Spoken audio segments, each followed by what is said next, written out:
Bueno, les decía entonces que tenemos que abocarnos a la redacción del Estatuto Social. Yo les voy a pedir, si alguno de ustedes tiene la ley 19.550 a mano, que vayamos leyendo el artículo 11. Y yo les voy a mostrar un contrato de SRL, también de una sociedad real, en la que tuve que participar. Así vemos si cumplimos o no, y van viendo cómo se estructura la redacción del contrato social y el estatuto social. Vamos a compartir.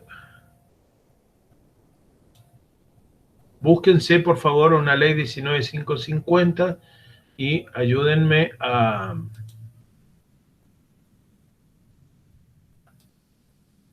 con este tema.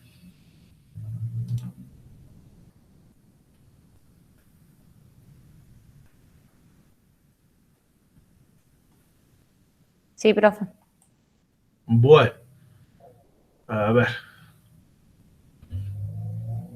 ¿Se ve allí, chicos? Sí, sí. Bien. Bueno, fíjense,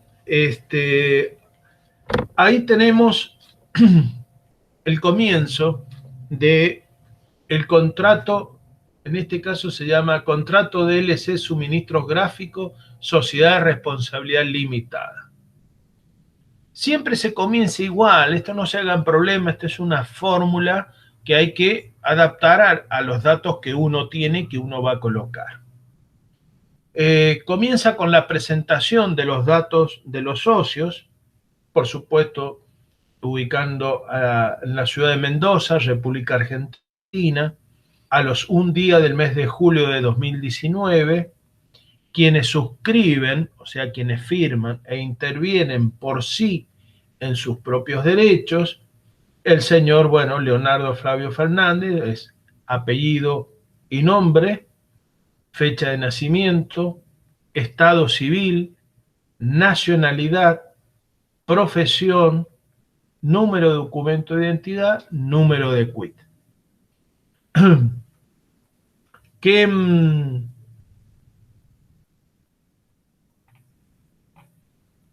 dice el artículo 11? A ver.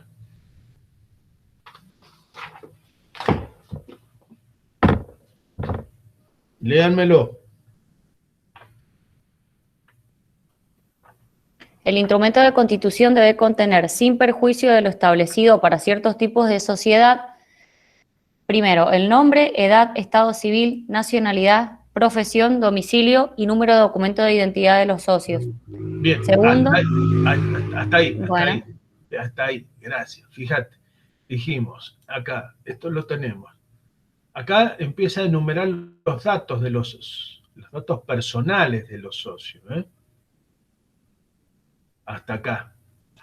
Fíjense, apellido, nombre y apellido, la fecha de nacimiento. ¿Para qué la fecha de nacimiento? Para determinar la edad. ¿Y por qué nos interesa la edad? Porque sabemos que pueden ser socios aquellas personas mayores de 18 años, tienen que tener capacidad, mayores de 18 años, y si fueran menores, tienen que tener la emancipación, emancipación por matrimonio. Y solamente para constituir sociedades de responsabilidad limitada. Por eso va el requisito de la edad. En este caso se pone la fecha de nacimiento. El estado civil, la nacionalidad, la profesión, el número de documento de identidad.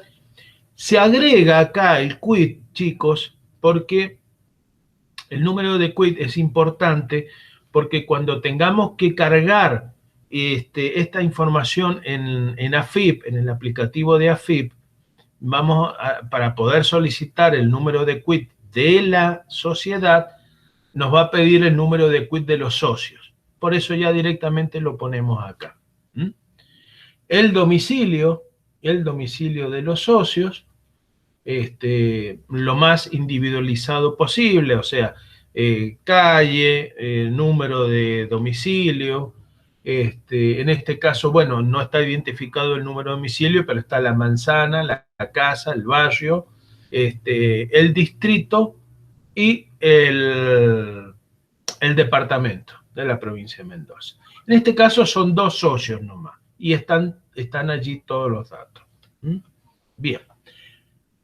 Fíjense entonces que colocada esta información, decimos, expresan cláusula primera. ¿Cláusula primera de qué? Cláusula primera del contrato. Recuerden que iniciamos esto con la palabra contrato. Acá está, contrato. Entonces, es la cláusula primera del contrato. Y dice así: se ha convenido la constitución de una sociedad de responsabilidad limitada que se regirá por las disposiciones del estatuto y supletoriamente por las disposiciones de la ley 19.550, sus modificaciones y demás leyes y reglamentos vigentes. Cláusula primera. ¿Qué es lo de que dice? Que se ha convenido la constitución de una SRL. Esa es la primera cláusula del contrato. Del contrato. Cláusula segunda. Es: los socios deciden fijar el domicilio de la sede social y fiscal en Manzana B, Casa 14, Barrio Géminis, El Chayao, Las Heras, Mendoza. Bien. Cláusula tercera. Esa es para fijar el domicilio de la sede social. Cláusula tercera dice que la sociedad constituida se regirá por el siguiente estatuto. O sea, la tercera cláusula del contrato manifiesta que se va a regir, ¿no es cierto?, por el siguiente estatuto. Y a partir de allí, fíjense que hablamos de artículo. En el contrato veníamos hablando de cláusula. Ahora hablamos de artículo. Artículo primero. ¿De qué? Del estatuto. Está transcripto el estatuto, está pegadito al contrato de constitución. Pero este es el estatuto de la sociedad. Son 2 instrumentos que pueden ir por separado o pueden ir todos juntos. Pero una cosa es el contrato de constitución y otra cosa es el estatuto de la sociedad. Y ahora sí, nos metemos en el estatuto de la sociedad. Fíjense que dice, artículo primero, denominación y domicilio. La sociedad girará bajo la razón social LC Suministros Gráficos SRL. Este es el nombre que va a tener la persona jurídica, la sociedad. Dice, la sociedad girará bajo la razón social LC Suministros Gráficos SRL. ¿Qué dice el inciso 2 del artículo 11, por favor? La razón social o la denominación y el domicilio de la sociedad. Si en el contrato constare solamente el domicilio, la dirección de su sede deberá inscribirse mediante petición por separado suscrita por el órgano de administración. Se tendrán por válidas y vinculantes para la sociedad todas las notificaciones efectuadas en la sede inscripta.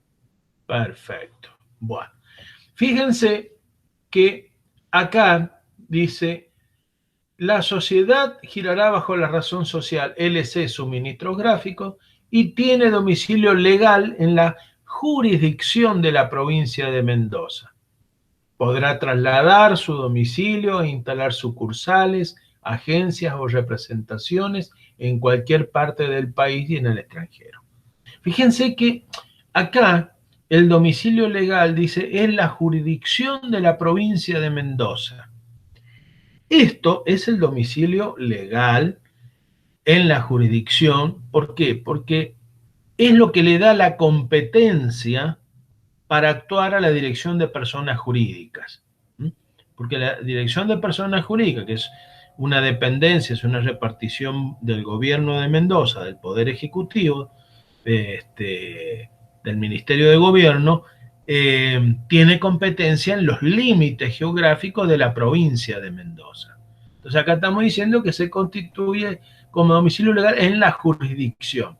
¿Y por qué? Porque ya antes habíamos dicho que fijábamos el domicilio de la sede social y fiscal. Fíjense, acá decimos el domicilio de la sede social y fiscal en Manzana B, Casa 14, Barrio Géminis, El Chayao, Las Heras, Mendoza. Está en el contrato. En el contrato está perfectamente identificado, ¿no es cierto?, el individualizado el domicilio. No así en el estatuto. En el estatuto dice que está en la jurisdicción de la provincia de Mendoza. Pero no hay problema porque ya está aclarado más arriba en el contrato. ¿Y cuál es la importancia del domicilio? Bueno, la misma ley nos dice que se tendrán por válidas y vinculantes para la sociedad todas las notificaciones efectuadas en su sede inscripta. Por eso es importante que conste el domicilio. Bien. Fíjense. Respecto del artículo segundo del estatuto, dice que se refiere a la duración. En este caso, no hemos seguido el mismo orden de los incisos del artículo 11 de la ley, pero está presente. La duración de la sociedad será de 50 años a contar de la fecha de su inscripción en el registro público. Entonces, eso está, si quieres leer el inciso 5, por favor.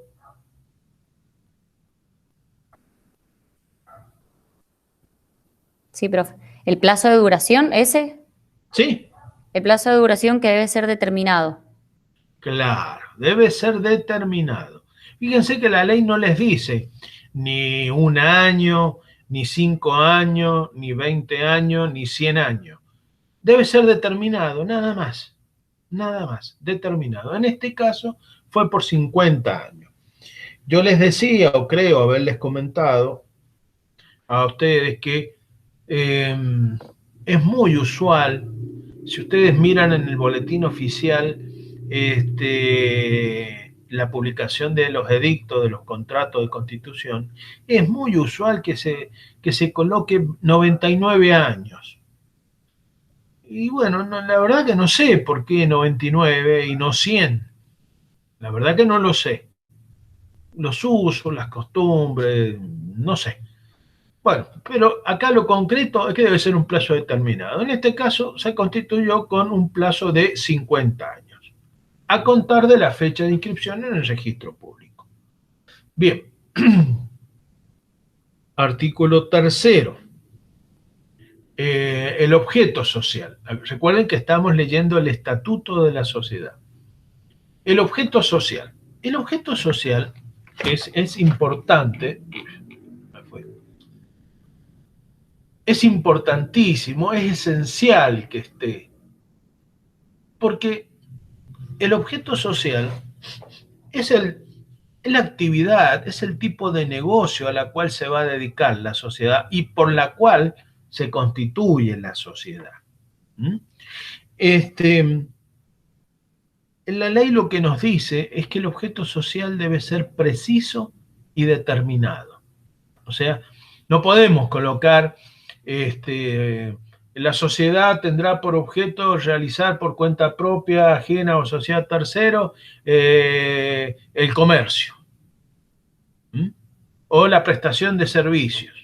Así, de una manera muy general, muy amplia. No, debe ser preciso y determinado. ¿Quieres leer, por favor, el inciso 3º? Sí, profe. La designación de su objeto que debe ser preciso y determinado. Claro. En esto hay que ser muy cuidadoso. Acá tenemos que detenernos cuando vayamos redactando el borrador, porque por lo siguiente, el objeto, aparte de ser preciso y determinado como nos pide la ley, el objeto social guarda una estrecha relación con el monto del capital, ¿m? Que los socios, con el cual los socios van a constituir la sociedad. Debe guardar una estrecha relación. ¿Por qué? Porque el monto del capital su cuantía debe permitir la realización del objeto social. ¿Mm? Recuerden eso. Debe ser de una cuantía tal que permita la realización, la consecución del objeto social. Yo con 100.000 pesos no puedo constituir una SRL dedicada, por ejemplo, al transporte de carga. Creo que ese ejemplo ya se los puse en algún momento. ¿Por qué? Porque con 100.000 pesos no compro ni una moto. ¿Qué transporte de carga me voy a dedicar como objeto social? ¿Cómo voy a hacer para cumplir el objeto social si mi capital no es suficiente?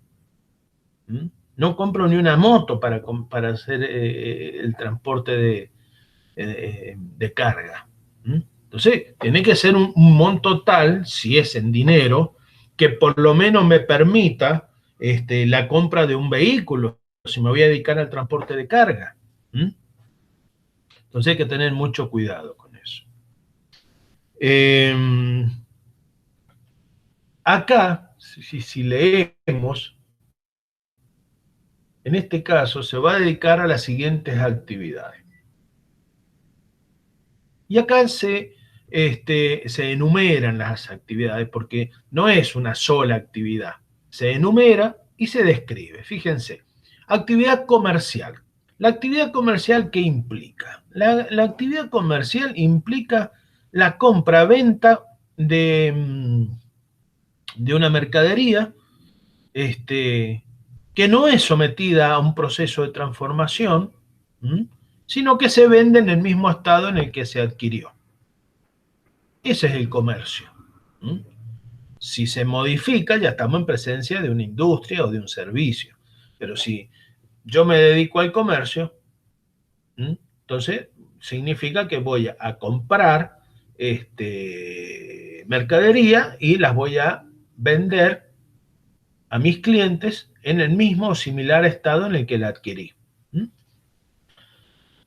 Y dice, se va a dedicar a la actividad comercial mediante la compra, la venta, el alquiler, el licenciamiento, la importación y exportación de equipos gráficos, productos de electrónica, maquinaria industrial, informática, equipos, elementos, componentes, repuestos, materias primas relacionadas con la industria y servicios gráficos, ¿no?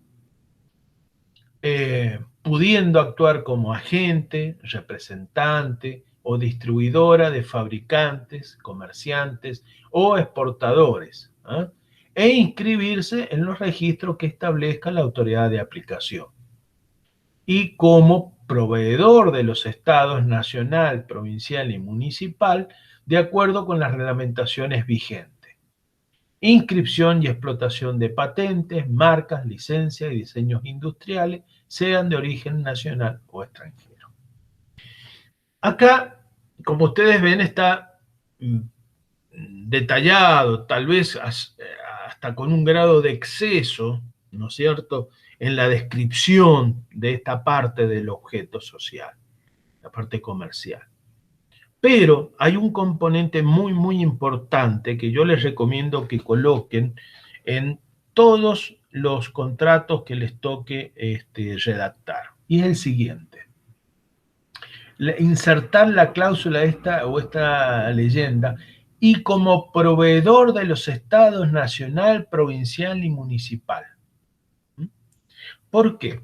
Porque si lo ponen, no, lo que abunda no daña. Si lo ponen, no está de más. no va a perjudicar a nadie, no significa que tengan necesariamente que ir a inscribirse como proveedores del Estado.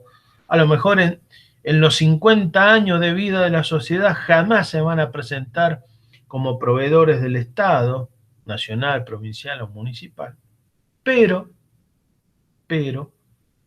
la ausencia de esta mención sí les va a impedir, en el supuesto caso que la sociedad decida presentarse, por ejemplo, a una licitación para proveer de, no sé, de productos de electrónica al Estado, o de informática al Estado, si esta leyenda no está, queda lugar a que les observen la presentación en la licitación. Ustedes saben que las licitaciones son, normalmente son concursos, en donde, concursos de precios, en donde se presentan ofertas, los distintos oferentes, y hay instancia en donde los oferentes pueden cuestionar a los otros oferentes, dejarlos afuera. O la misma oficina de compras puede cuestionar la oferta de un proveedor por no figurar en el estatuto la capacidad de esa persona jurídica de ser proveedora del Estado, provincial, nacional o municipal. Es un tema que presenta allí entonces una debilidad si no figurara. Puede que sí, puede que no, pero sé de muchos casos en donde ha sido observado un oferente porque en su objeto social no estaba previsto presentarse como oferente para operar con el Estado. Así que lo que abunda no daña, pónganlo. Si alguna vez necesita la empresa o la sociedad presentarse, ya está previsto en su estatuto. También es importante el objeto social porque tiene que ver con la personalidad jurídica de la sociedad. ¿Por qué? Porque la sociedad puede desconocer algunos actos jurídicos realizados por su representante, en este caso por su gerente, cuando esos actos jurídicos sean notoriamente extraños al objeto social. Cuando esos actos jurídicos sean notoriamente extraños al objeto social, la misma sociedad, o a través de los socios, pueden desconocer los actos realizados por su gerente, diciéndole: señor, usted no estaba autorizado para realizar tal o cual negocio o realizar tal o cual acto jurídico. ¿Por qué? Porque no está previsto en el objeto social. Son actos notoriamente extraños al objeto social. Vamos a poner un ejemplo por los extremos, por lo grosero del ejemplo, para que lo vean. Si vamos a suponer que esta sociedad se presenta vamos a seguir utilizando la figura de una licitación del Estado, ¿no es cierto? Se presenta a una licitación del Estado, nacional, provincial o municipal, para la provisión de tortitas y meriendas para los alumnos de las escuelas primarias. Alguien le pasó el dato, o esta es una persona jurídica, alguien conoce a alguien, y ese alguien le dice: che, pero ¿y por qué no se presentan? Hay una licitación, fíjense. Bueno, y nos presentamos a una oferta para suministrar tortitas y vianda para las escuelas, los alumnos de la escuela primaria del departamento o de la provincia. ¿Cuándo los socios, a través de la lectura, se enteran de que el gerente ha incursionado en esta área? evidentemente es un acto notoriamente extraño al objeto social. No tiene nada que hacer con el objeto social. Entonces la sociedad puede desconocer los compromisos, las obligaciones que haya asumido su gerente por haber realizado actos notoriamente al objeto social. No solamente la sociedad, sino también los terceros pueden cuestionar.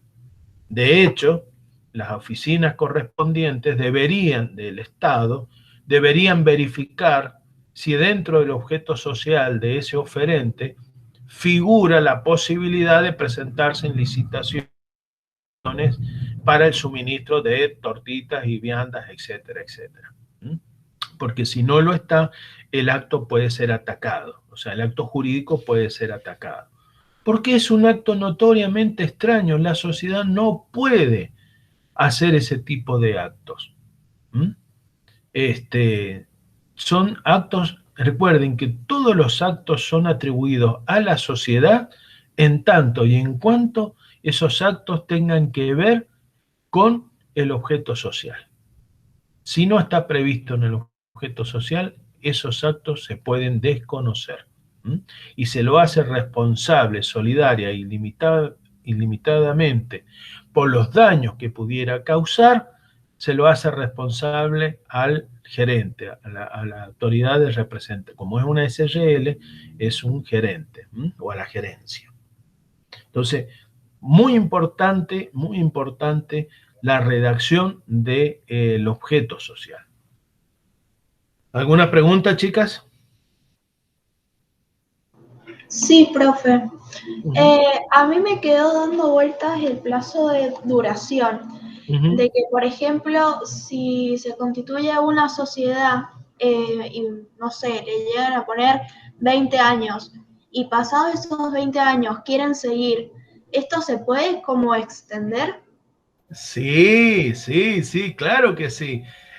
Bien, es correcta tu duda, es correcto que te haga ruido. Esa es la idea, que les haga ruido, porque la ley ya lo previó. La ley previó. Hay dos mecanismos, que lo vamos a ver más adelante, pero se los anticipo. Hay dos mecanismos, porque si lo hacemos por 20 años, por ahí, hoy nos parece que 20 años, decimos de acá a 20 años. O porque no nos tenemos fe, o porque consideramos que vamos a hacer negocio X cantidad de tiempo. Decir, bueno, ponele 20 años cuando mucho, bueno. Pero no, el tiempo vuela. El tiempo vuela. Vamos a suponer que la empresa es razonablemente exitosa y se sostuvo a los vaivenes de la economía y va para adelante cuando quiere acordar. 20 años, ya lo decía Gardel, 20 años no es nada. Y si lo dijo Gardel, por algo será. Bueno, la ley lo previó eso. Entonces hay dos mecanismos.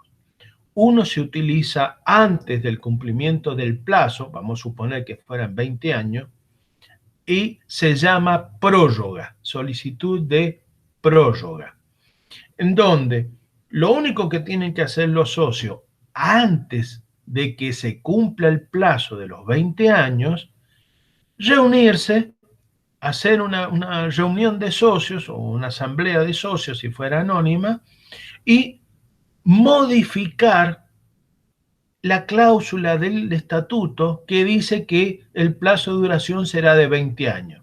En este caso era de 50 años. Da lo mismo, el plazo no importa. Entonces, ¿qué hacen? Se hace un acta donde dice, los socios de tal SRL reunidos en la sede social a los 21 días del mes de agosto del año 2021, siendo las 17 horas, expresan que por unanimidad deciden modificar la cláusula número 5 referida al plazo de duración de la sociedad, quedando redactado de la siguiente manera. El plazo de duración de la sociedad será de 100 años. Firman, certificación de firma, se presenta el trámite, se presenta la nota, el trámite en dirección de persona jurídica, y a partir de ese momento se modifica el plazo de duración de la sociedad. entonces ya nos quedamos tranquilos. Tenemos 100 años más o 80 años más, los que fuera, para que la sociedad continúe su existencia. Así que sí, está bien tu inquietud, Sol. Existe ese mecanismo antes de la fecha de vencimiento del plazo de duración. Es simplemente una modificación a una cláusula del estatuto. ¿Mm? La otra situación que se presenta, y de hecho yo tuve que intervenir en el trámite, un colega me encargó el trámite hace un par de años, fue el caso, y esto es real, chicos, fíjense, eran 4 socios que habían constituido una sociedad justamente por 20 años, ¿Mm? 20 o 25 años, 20 años, 20 años. Habían constituido una sociedad de 20 años, esto fue en el año 1995, constituyeron una sociedad y tenían una estación de servicio de YPF ahí en Godoy Cruz. Bueno, tenían su terreno, ahí tenían la estación de servicio, ¿no es cierto? Cuando, bueno, pasa el tiempo, un buen día deciden no continuar con el negocio de venta de combustible, la alquilan a la estación de servicio, ellos siguen teniendo una renta por el alquiler, y un buen día deciden vender el inmueble. Se terminaba el contrato de alquiler, entonces deciden no continuar alquilándola y deciden vender el inmueble. Vender las instalaciones, el inmueble, todo. Ya tenían el comprador, tenían apalabrado el precio, ya estaba todo ok. Cuando le llevan los papeles a la escribana, en una escribanía, al otro día lo llama la escribana, le dice, señores, la operación no se puede hacer. Los socios se miraban entre ellos y decían, pero ¿por qué no se puede hacer? ¿Qué pasó? Si le hemos llevado todas las escrituras, toda la documentación, el contrato social, le hemos llevado todo. Y la escribana dice, señores, está vencido el plazo de duración de la sociedad. Esta sociedad está en estado de disolución, porque una de las causales de disolución de una sociedad es haber cumplido el plazo de duración, el plazo por el que se constituyó. Si no, ¿para qué se pone un plazo? Para que se cumplan. Ya lo decía el Martín Fierro, no hay plazo que no se cumpla ni tiento que no se corte. Perdonen la referencia folclórica. Así decía el Martín Fierro, no hay plazo que no se cumpla ni tiento que no se corte, ni deuda que no se pague. Bueno, entonces las escribanas le dicen, señores, esta sociedad está en estado de disolución. Se puede vender el inmueble, pero tienen que designar un liquidador y hacer un trámite de liquidación de la sociedad. Los socios se agarraban de los pelos y dicen, pero ¿cómo puede ser? ¿Y por qué pasó el tiempo? Estamos ya en el año 2017. Se habían excedido 2 años en el plazo. Hacían 2 años que ya la sociedad había cumplido su plazo. Bueno, esto es un caso real. Bueno, me consultan, entonces dicen, bueno, contador, ¿qué solución le damos a esto? ¿Qué podemos hacer? Les puede pasar a ustedes también. Prepárense porque les puede pasar a ustedes también. Perdónenme un segundo. Ahí está. La segunda opción que da la ley es que, porque la ley general de sociedades siempre va a tratar de legislar por la preservación, por la continuidad de la vida de la sociedad. Entonces, la misma ley, en su sabiduría, los legisladores previeron este caso, que los socios no advirtieran que el tiempo pasa, todo plazo se cumple y que se encontraran con una sociedad de plazo cumplido. Entonces, para no caer en estado de disolución, la ley activa otro dispositivo que se llama reconducción. Reconducción. Eso está, y nos estamos adelantando varias clases, pero creo que es lindo, ya que salió el tema y la inquietud de la alumna, es lindo verlo ahora. Eso está, ya le digo por dónde. Eso está en el artículo 95. Se llama reconducción. Básicamente lo mismo. Los socios advierten de que la sociedad se encuentra con el plazo vencido. Ya no podemos aplicar la figura de la prórroga, porque la prórroga es antes del vencimiento del plazo, por eso les puse énfasis en ese término. Entonces, lo que se aplica es se activa el dispositivo de la reconducción, que en definitiva no es otra cosa que, de nuevo, reunión de socios. Por unanimidad, los socios deciden modificar la cláusula del estatuto donde figura el plazo, establecen un nuevo plazo, se queda redactado de otra manera, entonces el artículo, la cláusula del estatuto, y vamos a poner que se redacta y queda redactado que el plazo de duración será de 100 años. Bueno, se publica edicto, ¿no es cierto? Se hace la presentación en persona jurídica y recién entonces, una vez que quedó firme esto, que se publicó edicto, que se hizo todo el trámite, una vez que quedó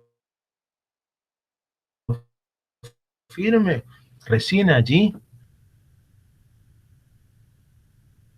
se pudo avanzar,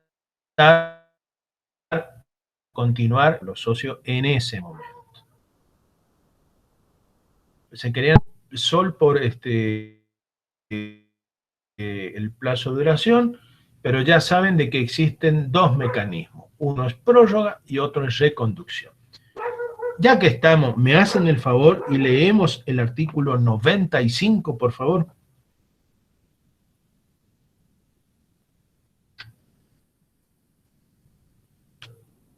¿Quién tenía la ley, chicas? Sí, profe, yo lo leo. 95 bueno, me dijo. Vamos, 95.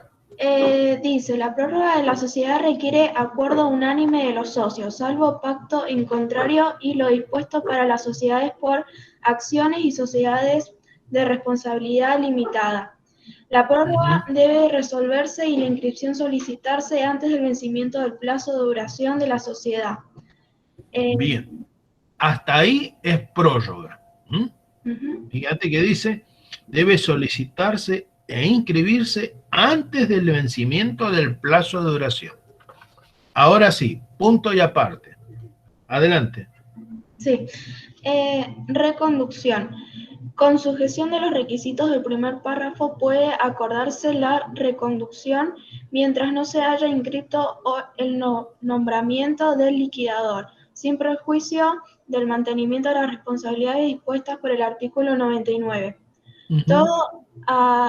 Todo ulterior acuerdo de reconducción debe adoptarse por unanimidad sin distinción de tipos. Perfecto. ¿Qué significa unanimidad? Que todos los socios, no es por mayoría, todos los socios deben prestar acuerdo, todos los socios deben votar favorablemente por la reconducción. Bueno,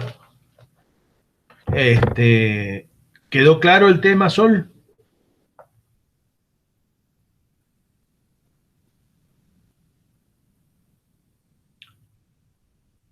Sol, ¿quedó claro el tema? Sí, profe. Bueno, te agradezco. No, gracias a vos por participar y por tu consulta. Bien, ¿por dónde íbamos? A ver, volvamos un segundo al compartir. Dame un segundo. Vamos a compartir el contrato.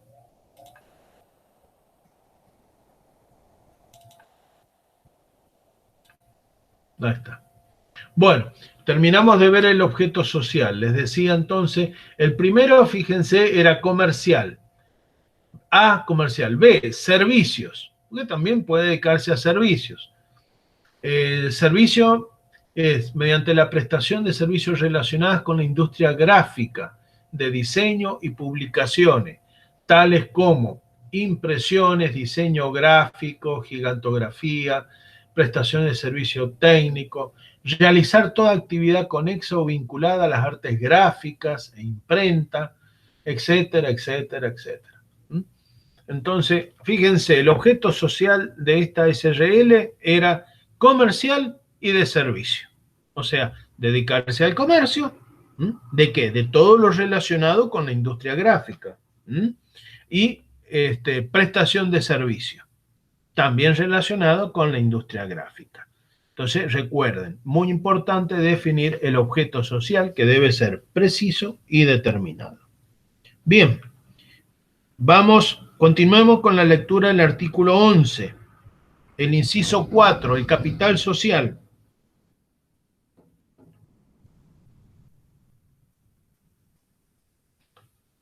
Solcito, ¿lo puedes leer? Sí, profe, justo lo estaba buscando. Dice, el capital social que deberá ser expresado en moneda argentina y la mención del aporte de cada socio.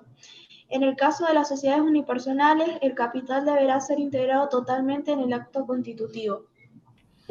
Bien, bien. Fíjense acá. Artículo 4. Artículo 4. Dice así: el capital social se fija en la suma de 300.000 pesos, dividido en 3.000 cuotas de valor nominal 100 pesos cada una. El capital podrá incrementarse por decisión de la asamblea de socios, requiriéndose que representen más del 70% del capital social. Entonces, ¿qué es lo que nos dice el artículo 4 de la ley? Debemos consignar el capital social, expresado en moneda argentina, y la mención del aporte de cada socio. Entonces, acá vemos que el capital es de 300.000 pesos. Como es una SRL, el capital de las SRL se divide en cuotas de valor nominal 100 pesos cada una. ¿Por qué? También, cuando veamos SRL, uno de los requisitos, uno de los artículos dice que el capital de las SRL se divide en cuotas con valor de 10 o múltiplo de 10 pesos. En este caso, 100 es múltiplo de 10 pesos. Que el capital puede incrementarse por decisión de los socios, y con respecto a la mención del aporte de cada socio, eso lo vemos más adelante. Les estoy buscando la parte del artículo en donde está ese tema. Denme un segundo.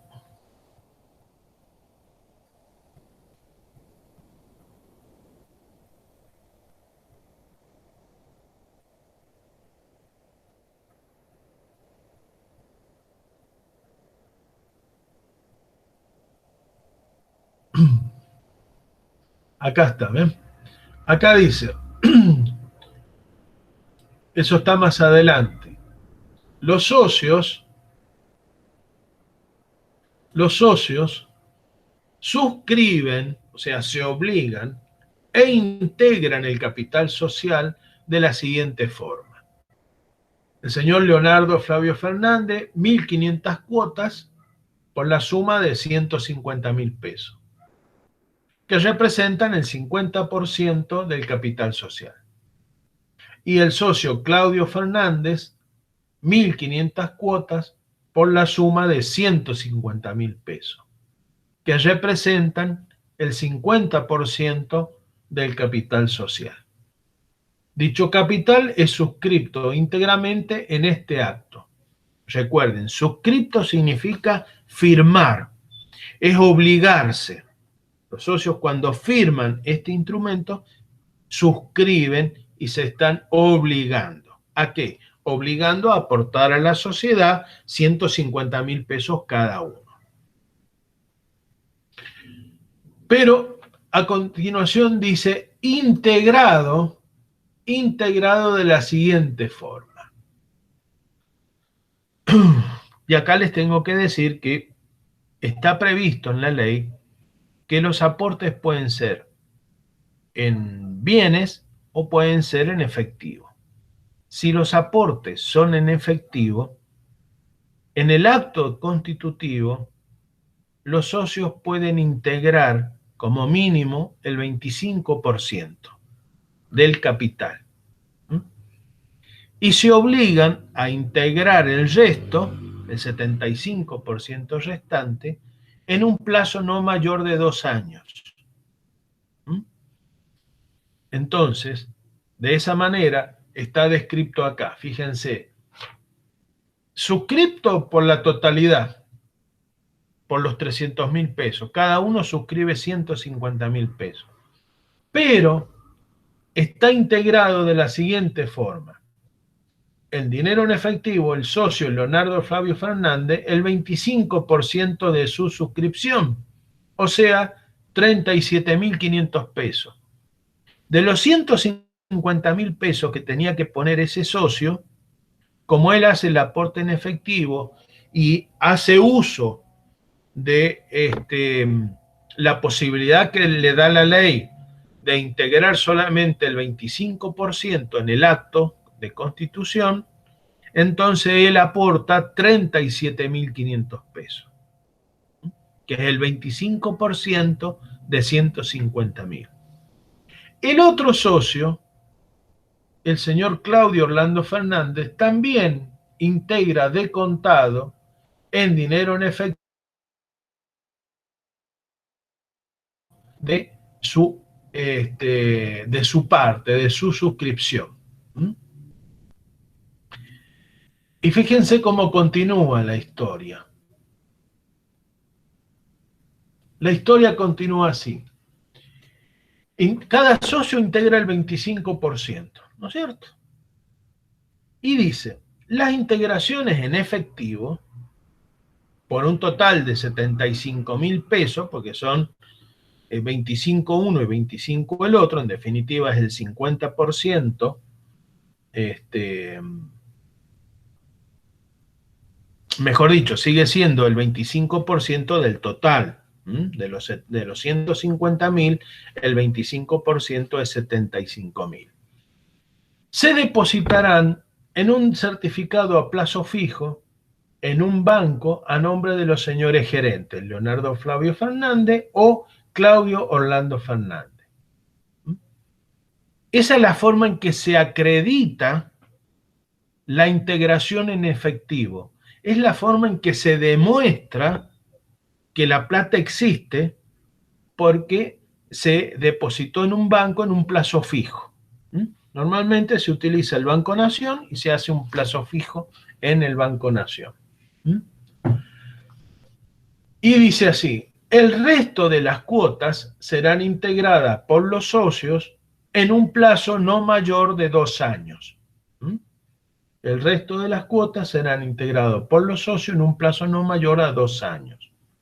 En dinero en efectivo y a contar de esta fecha. Entonces ahí cumplen con lo dispuesto por la Ley General de Sociedades. Recuerden, esto suele ser también pregunta de examen. ¿Cómo se acreditan los aportes de capital? Entonces, la respuesta es, si los aportes de capital son en dinero en efectivo, los socios pueden depositar en un plazo fijo como mínimo el 25% del capital suscripto,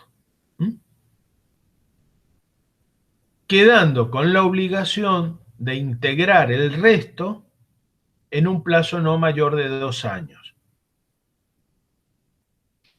Pero se acredita se demuestra con la exhibición de un plazo fijo. Entonces, estos señores fueron al Banco Nación y constituyeron un plazo fijo a nombre de ellos, por la suma de 75.000 pesos. ¿Durante cuánto tiempo? Esto es importante, No menos de 60 días tienen que hacer el plazo fijo, no menos de 60 días. Porque es condición para que Dirección de Personas Jurídicas lo autorice el trámite, que al momento en que el señor director de Personas Jurídicas firme que está todo ok, que autoriza el funcionamiento de la SRL, tiene que estar vigente ese plazo fijo. Entonces, a ver, no es que el trámite dure 60 días, el trámite dura menos, normalmente dura menos. Puede durar 30 días, puede durar menos de 30 días, puede durar 45 días. Depende de las observaciones o de los problemas que haya. O de lo que sea necesario subsanar, porque a veces hay que subsanar algún error, alguna cosita. Lo importante es que al momento en que llegue al escritorio para la firma del director de Persona Jurídica el trámite, que ya ha pasado por asesoría legal, ha pasado por asesoría contable, que son sectores internos de personas jurídicas que van a analizar este contrato, este estatuto, cuando dan el ok, en ese momento que ya pasa la firma del director, el plazo fijo tiene que estar vigente. Si estuviera vencido, se los van a observar. Se los van a observar. Entonces, es preferible hacerlo por un plazo más amplio, cosa de que no tengamos problemas. ¿Se entiende entonces, chicos, el tema del plazo de duración del plazo fijo? Sí, profe, a mí me quedó una sola duda, que se me desconectó internet nada más. Cuando estaba más o menos dictando que por lo menos no debe ser, o sea, debe ser como mínimo el 25% del capital, quedando con la obligación, ahí me quedé, o sea, justo esa oración me quedó. Bien, quedando con la obligación los socios de integrar el 75% restante en un plazo no mayor a 2 años. Entonces, hoy constituye, supónganse que vienen dos socios y le piden hoy constituir una sociedad con un capital de 100.000 pesos, vamos a suponer. Entonces, ustedes le tienen que decir, bueno, miren, mañana vayan al banco y constituyen un depósito en plazo fijo de 25.000 pesos por 60 días. Ya con 25.000 pesos ya arrancamos el trámite y constituimos la sociedad. Pero sepan que tienen un plazo de hasta 2 años para integrar el saldo restante, el 75% restante. ¿Se entiende, chicos? Sí, profe. Bueno, bien. Bueno, sigamos. Ya hemos visto entonces, respecto al capital social, dijimos que puede ser dinero en efectivo o pueden ser bienes. En las SRL solamente se pueden aportar obligaciones de dar, no obligaciones de hacer de los socios, obligaciones de dar. ¿Dar qué? Dar ciertos bienes. Esos bienes deben ser bienes, se llama así, bienes susceptibles de ejecución forzada. O sea, deben ser bienes que, llegado el caso o la hipotética situación, que deban ser posible su venta por remate en ejecución judicial. ¿Se entiende? Son bienes que deben estar en el mercado y deben ser bienes susceptibles de ejecución forzada, o sea, bienes susceptibles de ser ejecutados, de ser vendidos.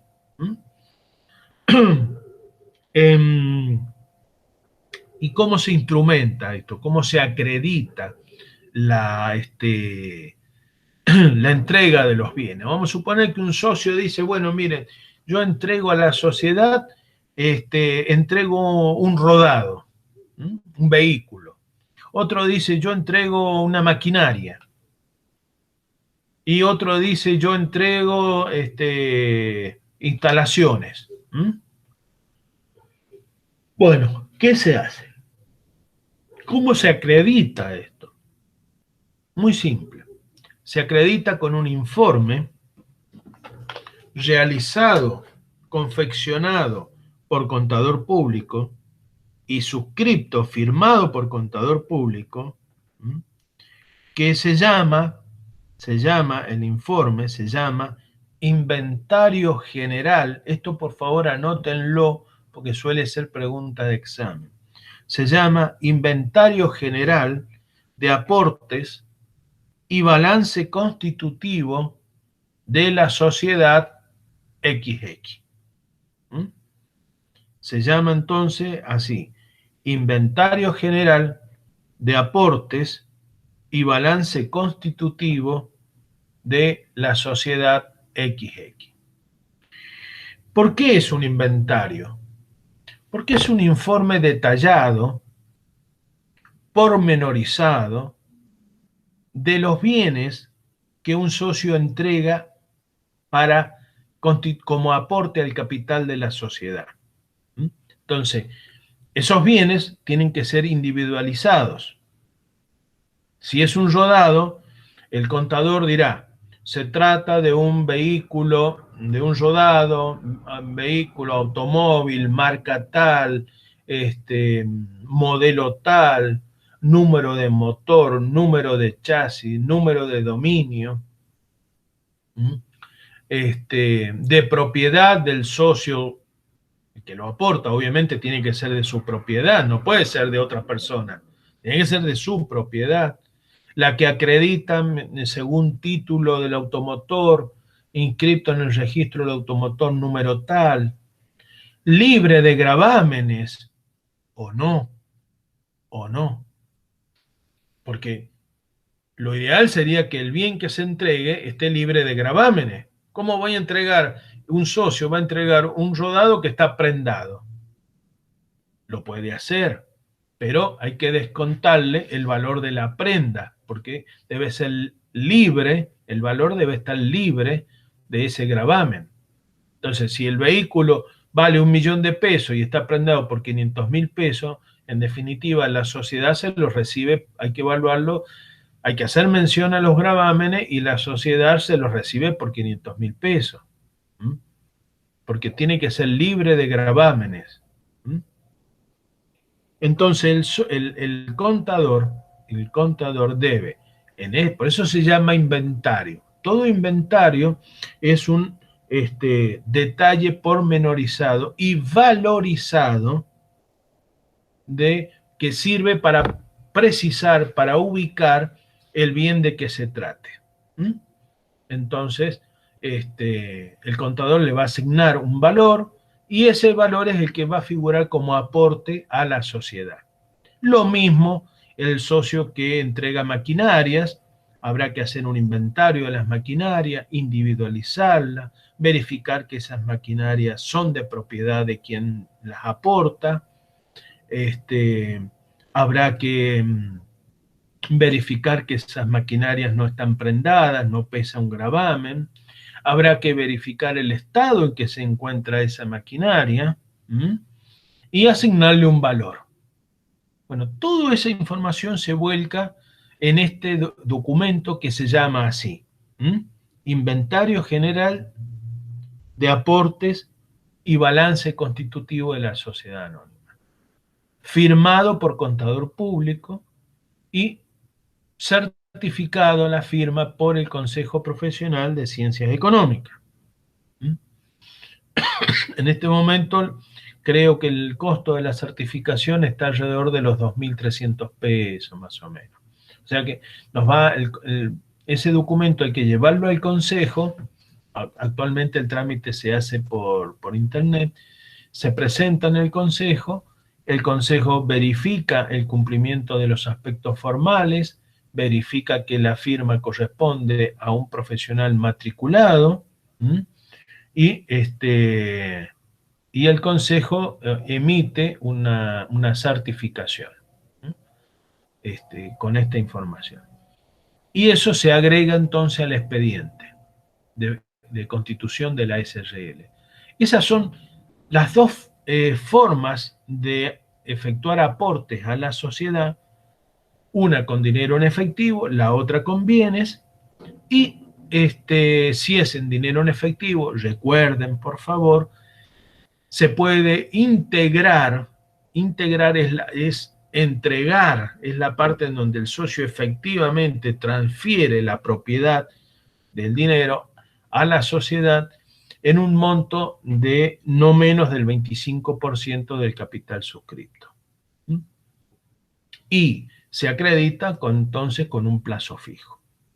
Y si la entrega de aportes al capital de la sociedad es mediante la entrega de bienes en especie, se denominan así, bienes en especie, pues bien, habrá que encargarle al contador, a ustedes mismos, que son los que van a actuar en la constitución de la sociedad, la redacción, la confección de un informe denominado Inventario General de Aportes y Balance Constitutivo de la Sociedad XX, enumerando, detallando y valorizando los bienes que se aporta por cada socio.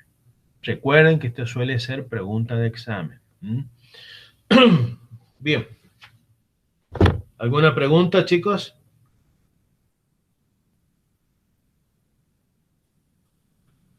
Sí, profe. A mí me quedó una duda con respecto al objeto social. Sí. ¿Podría pasar que cuando se haga el vencimiento del plazo se quiera cambiar el objeto? Sí, sí, sí, también se puede modificar el objeto. Sí, sí, sí. En cualquier momento. Siempre, siempre antes del plazo de vencimiento. Pero sí, sí, se puede modificar el objeto social porque en definitiva se puede agregar o se pueden quitar cosas. Lo que hacen los socios es modificar una cláusula del estatuto. Tendrán que reunirse en asamblea, tendrá que poner a consideración la nueva redacción de la cláusula tal, que es la cláusula del objeto social, quedando redactado de la siguiente manera. Se hace la publicación de edicto, se hace la presentación en dirección de personas jurídicas y se hace la inscripción de cómo queda redactado el nuevo objeto social. Así que sí, perfectamente se puede hacer. Muy buena tu pregunta, Sofía. Muy bien, gracias. No, por favor. Bueno, ¿qué vamos a hacer ahora? A ver, denme un segundo.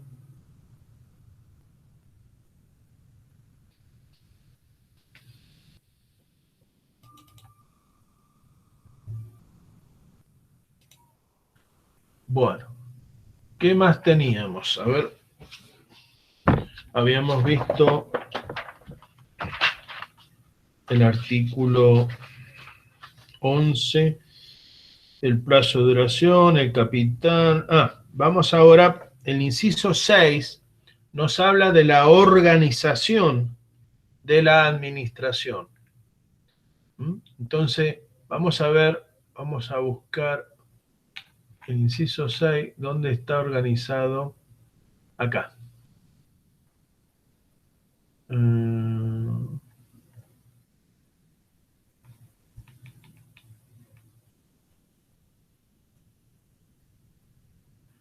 Dame un segundo.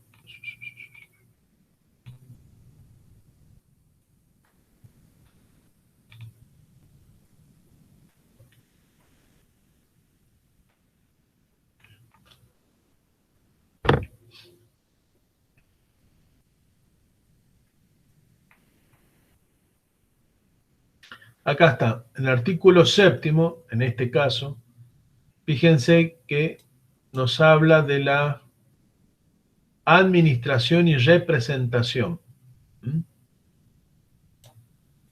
Dice, el inciso 6 habla de la organización de la administración, de su fiscalización y de las reuniones de socios. O sea, hay que describir cómo va a funcionar los órganos de la sociedad. En este caso, nos vamos a referir a la administración y representación. Recuerden lo que les dije los otros días, la administración es cómo se gestiona la sociedad, es puertas hacia adentro. En cambio, representación es puertas hacia afuera.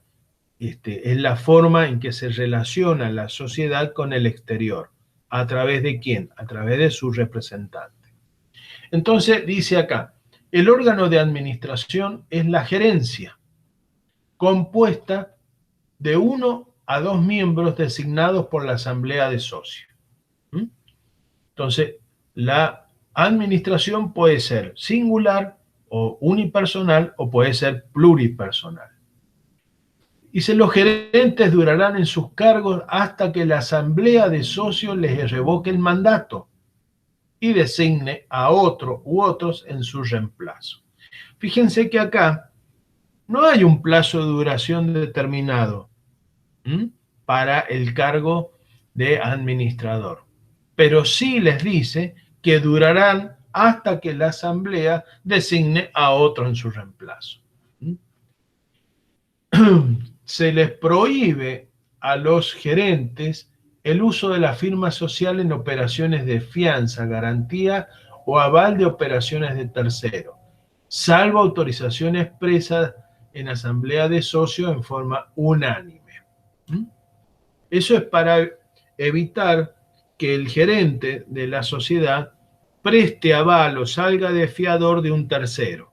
No lo puede hacer. Se le prohíbe específicamente, salvo autorización expresa en la asamblea de socios en forma unánime. Y fíjense cómo está organizada la administración. Yo el otro día les dije que la administración podría ser indistinta, conjunta o colegiada. En este caso, dice, se entiende que la firma de los gerentes es indistinta, es decir, que cualquiera de ellos representa a la sociedad, salvo que la asamblea que los designe fije la condición de firma conjunta de 2 o más gerentes. Entonces, siempre es la voluntad de los socios lo que va a definir cómo se va a organizar la administración y representación de la sociedad. En principio, indistinta, salvo que la asamblea de socios disponga que sean conjuntas. Bien, eso tiene que ver entonces con la organización de su administración. En cuanto a las reuniones de socios, a ver, acá está, artículo 9, acá está. La asamblea de socios es el órgano supremo de la sociedad, la asamblea de socios, que se reunirá bajo el régimen establecido en los artículos 159, 160, 161 de la ley 19.550. Entonces, el órgano supremo de la sociedad, donde está la voluntad social, es la asamblea de socios. Y nos remite a los artículos 159, 160 y 161. No lo vamos a ver ahora, pues lo vamos a ver más adelante. Pero sí me interesa que se fijen que en el estatuto entonces ya tenemos organizado el órgano de representación y el órgano de la voluntad.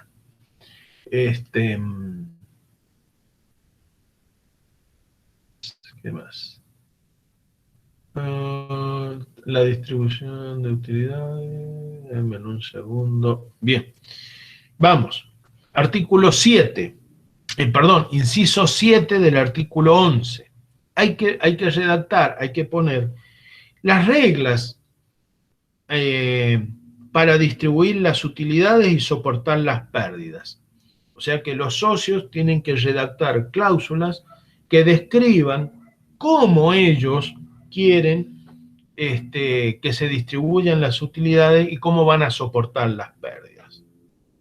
En caso de silencio, será en proporción a los aportes que haya efectuado cada uno de los socios. Si se prevé solo la forma de distribución de utilidades, se aplicará el mismo criterio para soportar las pérdidas y viceversa. Y fíjense lo que dice acá. Fíjense lo que dice acá.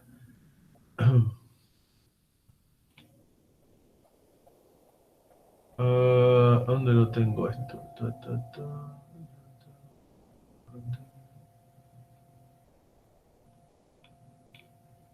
Denme un segundo.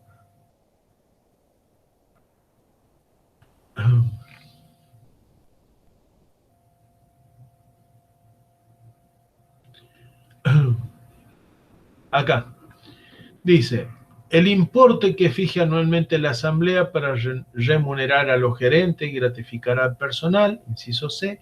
El inciso D dice que el excedente, una vez constituidas las reservas, una vez afectado el monto para remunerar a los gerentes o gratificar al personal, el excedente será distribuido entre los socios en proporción a las cuotas de capital que posea cada uno de ellos.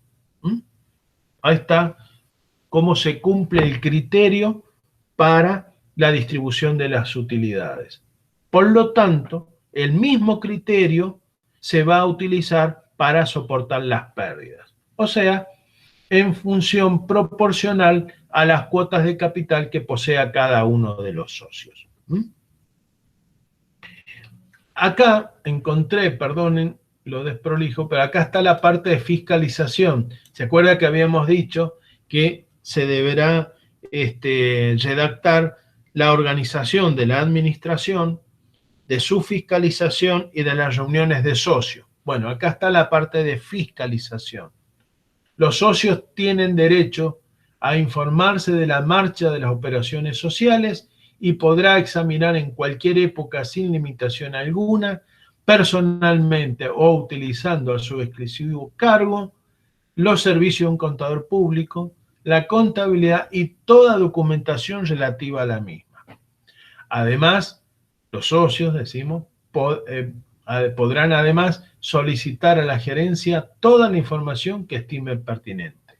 Acá están haciendo mención, acá no existe un órgano de fiscalización, pero se reemplaza por el ejercicio del derecho de información que tienen los socios. Entonces dice que los socios pueden en cualquier momento informarse sobre la marcha de las operaciones sociales, ya sea por ellos o ya sea contratando los servicios de un contador público. Bien. ¿Qué más? ¿Qué más? Y dice, bueno, las demás cláusulas necesarias para que puedan establecerse con precisión los derechos y obligaciones de los socios entre sí y respecto de terceros. Y, por último, cláusulas atinentes al funcionamiento, disolución y liquidación de la sociedad. Este es el último inciso, el 9 del artículo 11. Fíjense lo que dice acá. Acá está. En este estatuto está. De la disolución y liquidación.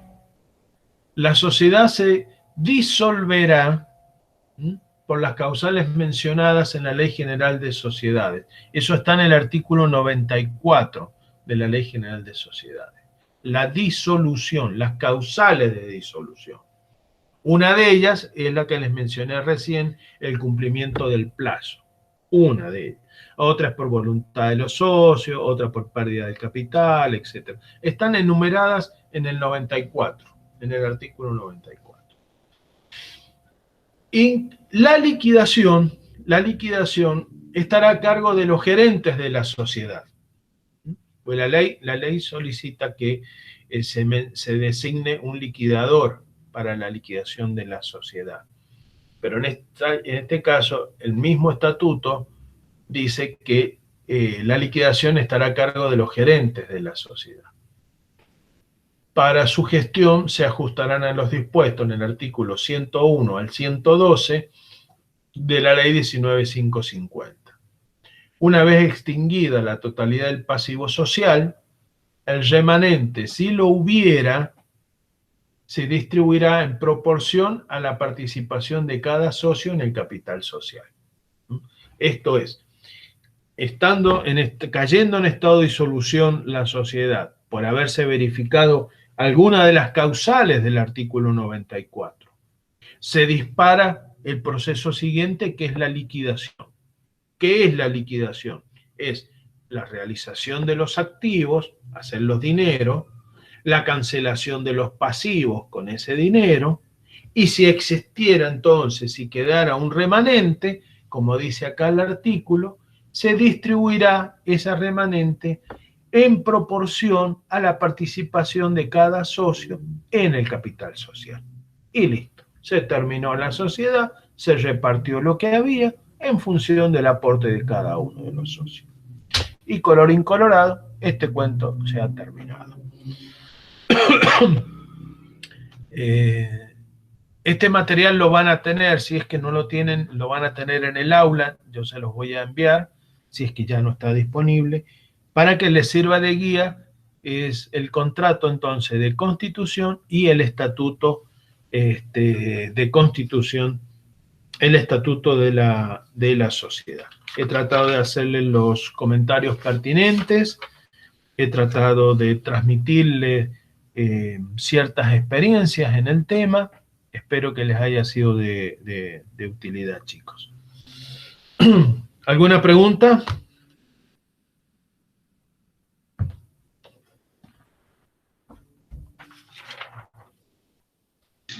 Sí, profe. Sí. A mí, bueno, de esta clase no me ha quedado ninguna duda, pero me había quedado una duda de la clase pasada. Sí. Que es si al momento de constituir una sociedad, si una sociedad puede formar parte de otra. Sí. Sí, tranquilamente, sí, una sociedad puede formar parte de otra sociedad, sí. Eso está en la dinámica societaria, también lo vamos a ver, está en cuando se dan, por ejemplo, los casos de fusión de sociedades o de escisión de sociedades. Es cuando se forman los grupos económicos o las combinaciones de negocio. Sí, es un tema muy lindo ese, pero sí, desde ya te digo que sí, lo vamos a ver. Bien. Buenísimo, gracias. ¿Otras dudas? Bueno, chicos, les propongo dejar acá la clase de hoy. Vamos a continuar en la clase del viernes. Vamos a continuar con los pasos, porque todavía no la hemos inscrito a la sociedad. Nos hemos detenido a analizar el contenido del instrumento de constitución. Todavía nos queda hacer el trámite de constitución. Entonces, estamos reuniendo los elementos. Recuerden, tuvimos la reunión con el cliente, las entrevistas, la aclaración de dudas, el asesoramiento. Tuvimos el trámite de reserva de nombre de la sociedad. Nos sentamos a redactar el estatuto de la sociedad.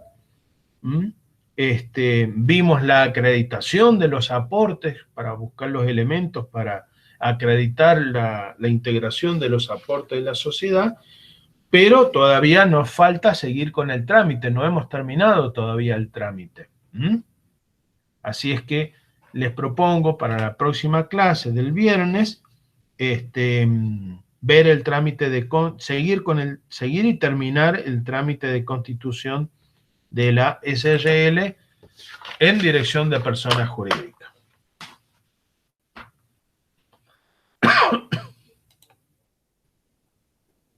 ¿Les gustó la clase, chicos? ¿Se entretuvieron? Sí, profe.